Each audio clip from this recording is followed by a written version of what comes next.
C. Raja berikut menunjukkan resepi 10 biji kek cawan coklat 10. Okey, yang ni lah 10. Okey. So, apa ceritanya? Gini. Nak buat 10 ni, dia perlukan tepung. Tapi, berapa banyak? Ni. Nak buat 10 ni lagi sekali. Macam mana nak gunakan apa? Gunakan serbuk coklat. Berapa banyak? Ni. Okey, nak buat 10 ni lagi, perlukan mentega. Berapa banyak? Ni. Nak buat 10 ni lagi, perlukan gula. Berapa banyak? Ni. Nak buat 10 ni, perlukan telur. Berapa banyak? Ni. Nak buat ni lagi, perlukan susu. Berapa banyak? Ni. Nak buat 10 ni, perlukan serbu menaik. Ni, 1 sudu. Nak buat 10 kek ni, perlukan garam. Berapa banyak? 1 sudu. Okey, itu data dia lah. Okey, soalnya tentukan gisim dalam kilogram dan gram mentega yang diperlukan untuk menghasilkan 150. Okey, so biasanya macam nisbah ni.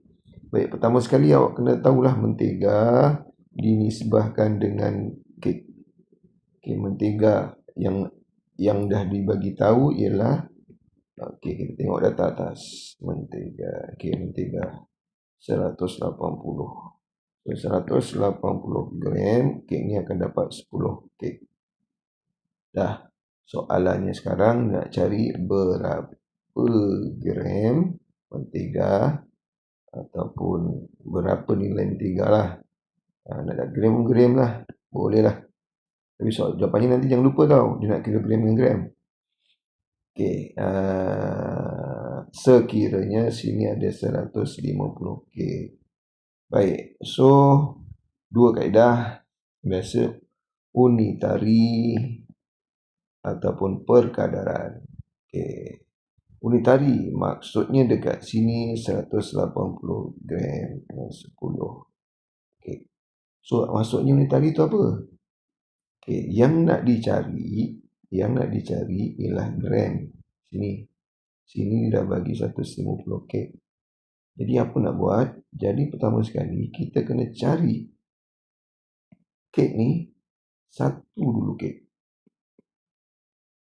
Tu maksudnya. Cari dulu satu kek apa. Okey, jadi caranya macam mana? Senanglah. 180 sama dengan 10 kek. Ialah buat jugalah. Okey. So macam mana 10 nak jadi 1? So kita bagikan dengan 10. So, sini pun bahagikanlah dengan 10. So, 180 bagi 10. 18 gram untuk satu kek. Dah kan? Okey, so soalannya, kita dah dapat sini, iaitu 18 gram sama dengan satu kek. Soalannya 150 kek.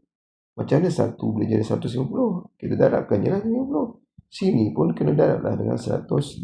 Okey, boleh? So, maknanya 150 darab dengan 18. 8 darab sifar 8 darab 5, 40. Ada sini 4, 8 darab 1, 8 tambah 4, 12. 1 ni bukan 1 tapi 10. 1 kali sifar 1 kali 5, 1 kali 1, 1. So jawapannya ialah 2700. Kalau kita gram lah sini. Okey, dah. Tapi persoalannya dia nak tanya dalam kilogram dan gram. Okay, macam biasa kita dah belajar, seandainya unit itu ialah kilometer dengan meter, liter dengan mililiter, kilogram dengan gram, nilainya ialah 1000. Jadi maksud apa 1000 tu apa? Maksud 1000 tu maksudnya apa? Okey, maknanya sebelum 1000 ialah 3 digit. Sebab 1000 adalah 4 digit. Jadi kita asingkan. Macam tu. Jadi jawapannya, kita tahu lah jawapannya 2 kilogram 700 gram untuk menghasilkan 150 kek. Okey. Baik, itu kalau unitari. Macam mana pula kalau kadaran? Okey, kadaran kita buat sama di data 180 mem dengan 10 kek. Sekarang 150 kek. Berapanya? Mana kita kadarkan je lah. Kita kadarkan macam mana 10 ni boleh jadi 150. Itu kadarannya. Nak tahu, kita buatlah operasi bagi. Jadi, nak tahu kat sini ialah 150 bagi dengan 10, zas 15. Maksudnya dia berkadar 15. Maksudnya kat sini pun kena berkadar 15. Kadar 15 maksudnya kalilah dengan 15. Buatlah 180 kali 15.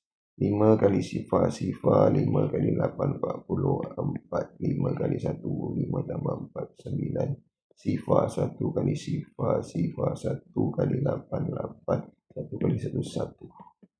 Tambahkan sifar 17, 1, 2. Sama juga jawapannya.